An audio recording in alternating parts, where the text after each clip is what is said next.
আমার সন্তানের নামে তুমি কলঙ্ক রটাতে এসেছো? এসেছি, বুঝতে পেরেছি। আমার সন্তানকে দেখেই তোমার লোভ লালসা জেগেছে। হয়তো তোমার গর্ভে সন্তান দেয়নি, তাই বলে আমার সন্তানকে দেখেই তুমি তোমার ওই লন্ড ভণ্ড তোমার অহংকারের কথা বলেছো। আমাকে সবাই বন্ধ করে ধিক্কার লাঞ্ছনা দিয়েছে, কিন্তু এতক্ষণে আমি নিশ্চিত তোমার যে ছয়টি সন্তান মারা গেছে সর্বাঘাতে, না জানি হেন দুর্ব্যবহার করেছিল বড়নার সঙ্গে, অভিযোগ নিয়েছিল তোমার কাছে। বিশ্বাস করনি, তোমার কারণে তোমার 6টি সন্তান মারা গেছে সর্বাঘাতে। তুমি যে চম্পক মাতা নও, তুমি যে সন্তান রাশি রাক্ষসিনী। না, আমি রাক্ষসিনী, তুমি রাক্ষসিনী। চোরের মেয়ের গলা বড়, সন্তানের মা হতে পারো নি। আমি যখন এসেছি আমি বিচার চাই, যতক্ষণ পর্যন্ত উপযুক্ত বিচার হবে না এই স্বর্ণ চম্পকের রাজ বাটিকায় পরিত্যাগ করবো না। এই স্বর্ণ চম্পকের রাজ বাটিকা। শিব শম্ভর জয়, জয় হরে গৌরীর জয়, জয় শিবলীর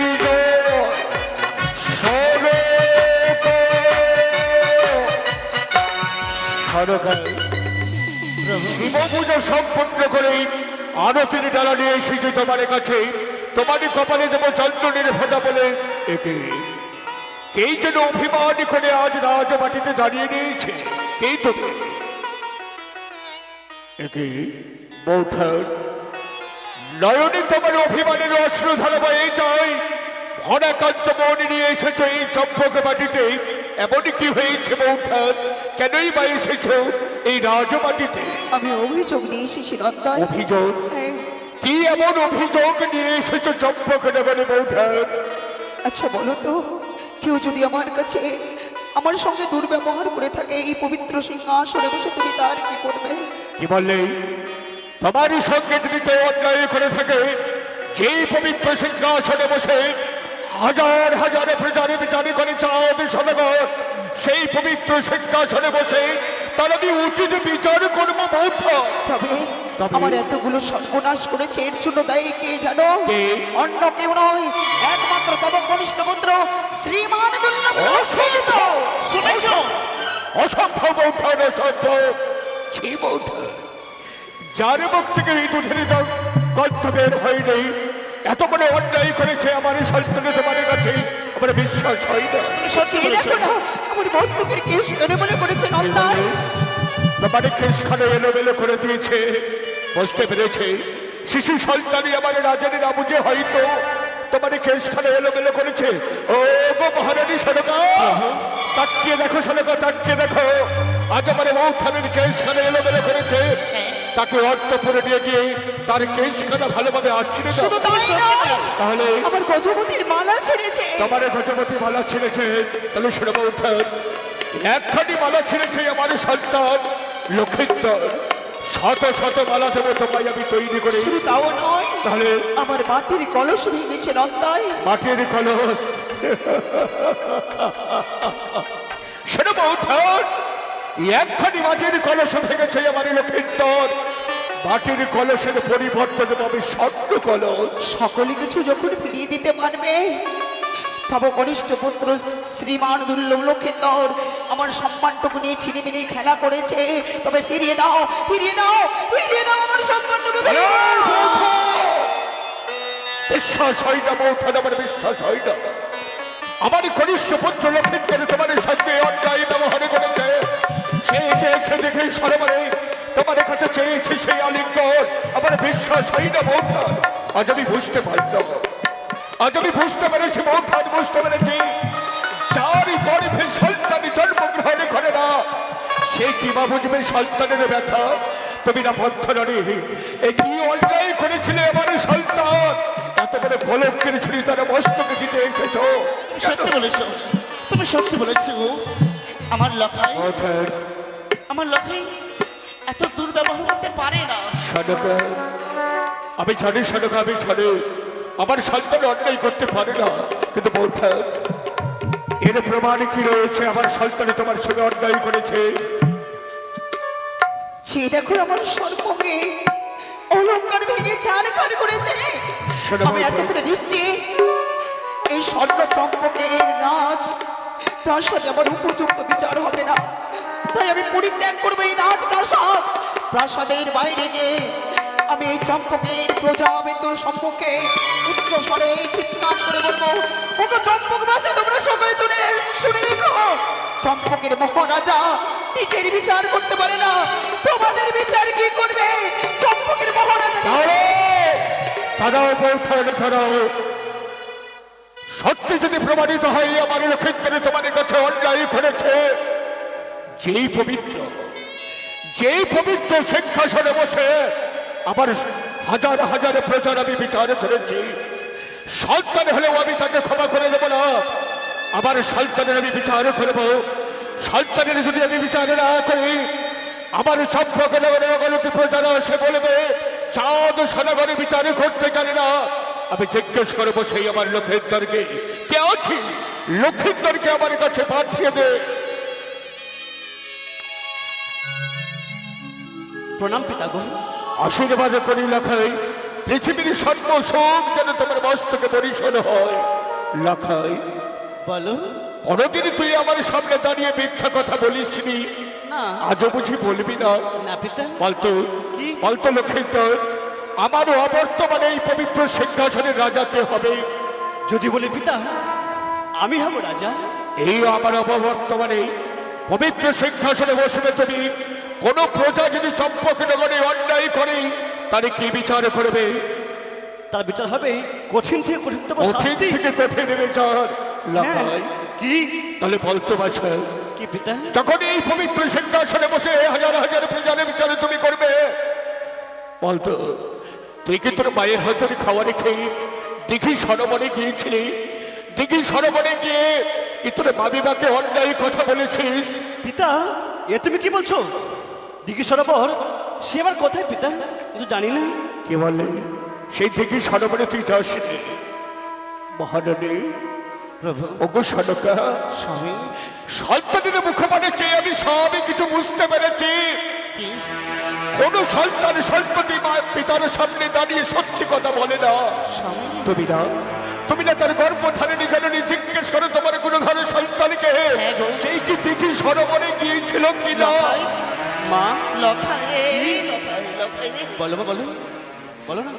খোকা, তুই আমার এই চম্পকের ভবিষ্যৎ, তুই আমাদের আশার আলো। বলতো লখাই, কি কি মা? যে মেয়েটি আমাদের এই রাজপ্রাসাদে দাঁড়িয়ে আছে তাকে তুমি চিনো? তুমি তুমি কোন মেয়ের কথা বলছো মা? একে তো আমি চিনি না মাগো। কে? লখাই, তুমি আমার মাথায় হাত দিয়ে বলো, মাগো তুমি কি বলছো মা? তুমি চেনো তাকে? তুমি সত্যি বলেছো মা? তুমি যে আমার মা, আমি তো মিথ্যে কথা বলতে পারবো না। জানো মা, ক্ষণিকের জন্য আমি গিয়েছিলাম কৃষ্ণা ওই সরোবরে মাগো। লখাই, তুমি আমায় কি বললে লখাই? তুমি দিঘির সরোবরে গিয়েছিলে? হ্যাঁ মা। আরে সে যে তোর মামিমা। তুই বড্ড ভুল করেছিস লখাই। ওগো, সনকা, লখাই তোমায় কি বলেছে সনকা? লখাই আমার গিয়েছিল ওই দিঘির সরোবরে। মহিষাসুর, ওগো মহিষাসুর! কেন কেন আমার মৃত্যু দেবে না মহেশ্বর? কেন আমার মৃত্যু দেবে না? কেন আমার পদতল থেকে মৃত্তিকা সরে গেল না? কেন মস্তকে বজ্রাঘাত হলো না? ওগো সনকা, আজ আমি বড় হেরে গেলাম গো মহারানী, বড় হেরে গেলাম। ভুল করে বলো না। অন্যায় বৌদি, আমার লখাইকে তুমি ক্ষমা করে দাও। আজ আমি পবিত্র সিংহাসনে বসে যে হাজার হাজারে প্রজারে বিচারে করেছিলাম, আজ আমি তোমার কাছে হেরে গেছি গো বৌঠানে, হেরে গেছি। এই কুলাঙ্গারের জন্য আমি হেরে গেলাম। সম্পর্ক শিরোমণি চাঁদ সদাগরে কারো কাছে মাথা নত করেনি, আজ আমি হেরে গেলাম। যখন আমি তোমায় কথা দিয়েছি, এই পবিত্র সিংহাসনে বসে আমি আমার সন্তানের আমি বিচার করব, যখনই অন্যায় করেছে আমার সন্তান, সারা চম্পক প্রজারা তাকিয়ে দেখবে চাঁদ সদাগরে তার সন্তানের বিচার করেছে।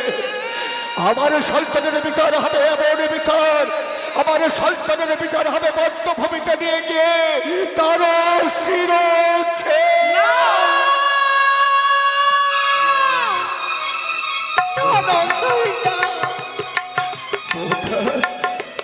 লখাই আমার ভাগ্নে ঠাকুর হতে গেল, তিনি যে আমার সন্তানের শুভ করল।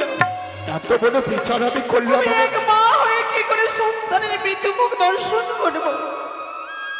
তা যেমন পক্ষে সম্ভব নয় নন্দায়, সম্ভব নয়।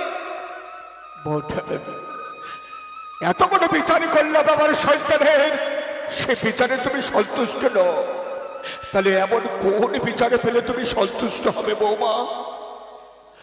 বলো। লখাই অপরাধী আমার কাছে, তবে যা শাস্তি দেব আমি, বলো তোমরা মাথা পেতে গ্রহণ করবে। আজ আমি কথা দিচ্ছি, আমার সন্তানের অন্যায় করেছে তোমার কাছে, এই বিচারের প্রাপ্য রয়েছে তোমার। যা বিচারে তুমি করবে আমার সন্তানের, আমি মাথা পেতে গ্রহণ করবো, আমি কথা দিলাম বৌঠা। নন্দাই, তব কনিষ্ঠ পুত্র শ্রীমান দুর্লভ লক্ষিন্দরকে আমি ক্ষমা করে দিতে পারি, তার পূর্বে আমার একটি কথা। কেমন কথা? অতি শীঘ্রই এই লক্ষিন্দরের উপযুক্ত বিবাহের ব্যবস্থা করতে হবে, আর যদি তার বিবাহের ব্যবস্থা না করো, তবে তোমার সন্তানের মৃত্যু মুখ দর্শন করবে।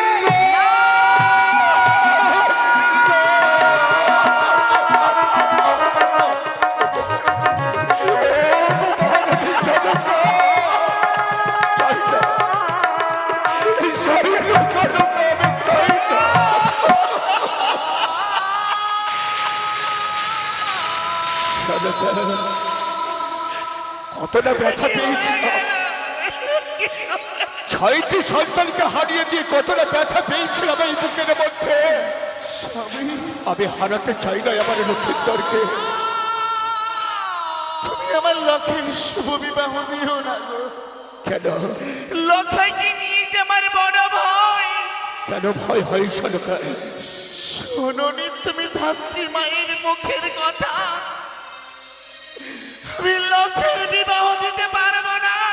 জানি সনকা, জানি। ধাত্রী মায়ের মুখে আমি শ্রবণ করেছিলাম, যদি হয় আমার লক্ষিন্দরের বিবাহ, লক্ষিন্দরের মৃত্যু হবে সর্পে দংশন করে। তুমি জানো আজ আমি হেরে গেছি গো, আজ আমি হেরে গেছি। শোনো এবার লক্ষ্মীন্দরের আমি মনামুখ দর্শন করতে পারবো না। তাহলে শোনো, যেইখানে পাবো আমি সতী নারী, সেই নারী হবে আমার লক্ষ্মীন্দরের ঘরণী।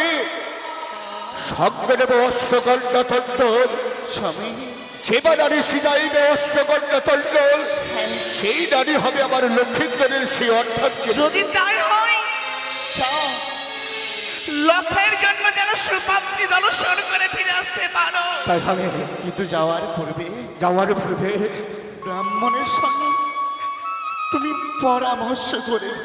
তাই হবে। ওগো মহেশ্বর, ওগো আত্মা শক্তি মহামায়া ত্রিনয়নী, ওগো কনকৌনি, তুমি না মা, তুমি না বাবা সত্যের পূজারি তৈরি করেছ জননী। সত্যের পূজারি হয়ে এই দুই হাত প্রসারিত করে তোমার চরণে অথবে চা হতে সদাগরে পুষ্পাঞ্জলি দেয়। প্রত্যেকে দিনের এই আজ তোমাদের চরণে পুষ্পাঞ্জলি দিয়ে বিদায় হয়ে যাবো সে পাত্রী অন্বেষণে। সঙ্গে ভাবে সে ঘটক মশাইকে কোথায় কোথায় নকরে রে নকরে। আসি বাবু, ওরে দয়াল বাবা কলা খাবা গাছ লাগাইয়ে খাও, ওরে দয়াল বাবা কলা খাবা গাছ লাগাইয়ে খাও, পরের গাছের পানি কেন মিট মিটাইয়া যাও বাবারি, পরের গাছের পানি কেন মিট মিটাইয়া যাও।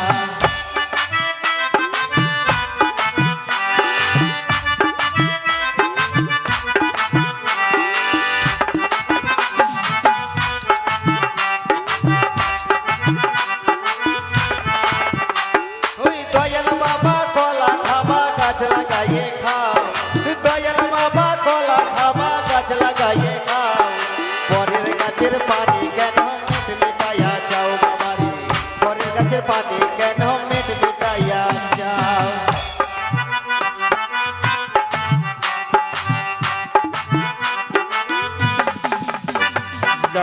ভাই বাবু, হ্যাঁ বাবু, আজ কেন তোমাকে দেখেছি জানো না করি? কেন বাবু না? শোনো যাবে সেই খনক মশালে আলোই, হ্যাঁ খনক মশাইকে সঙ্গে করে নিয়ে আসবে আমার কাছে। আজ আমার ইচ্ছে হয়েছে লক্ষ্মীন্দরের জন্য আমি পাত্রী অন্বেষণে যাবো। দিন ধার্য করে দেখবো কোন সময় বের হতে গেলেই সে সতী নারীর সঙ্গে আমার হবে দেখা। চাও খনক মশাইকে সঙ্গে করে নিয়ে এসো আমার কাছে। বেশ তাই হবে বাবু। মন্ত্রীমশাই, সদাগর ও বাবু, মন্ত্রীমশাই, সদাগর বাবু, মন্ত্রীমশাই, আজ আমি বড় হেরে গেছি। মন্ত্রীমশাই বড় হেরে গেছে। লক্ষ্মীন্দরের জন্য আমি পাত্রী অন্বেষণে যাব। ঘটক মশাইয়ের সঙ্গে করে যাব সেই পাত্রী অন্বেষণে। সদাগর বাবু, এই তো কয়েকদিন আগেই বললেন আমার পুত্রের বিবাহ আমি কোনো মতেই দেব না। বলেছিলাম বলেছিলাম ঘটক আমার লক্ষ্মীন্দরের আমি বিবাহ দেব না।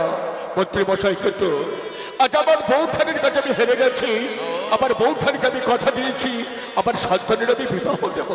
যখন সিদ্ধান্ত নিয়েই ফেলেছেন তবে ঘটক মশাইয়ের কাছে যুক্তি পরামর্শ করে চলুন, আমরা কন্যা অন্বেষণে বেরিয়ে পড়ি।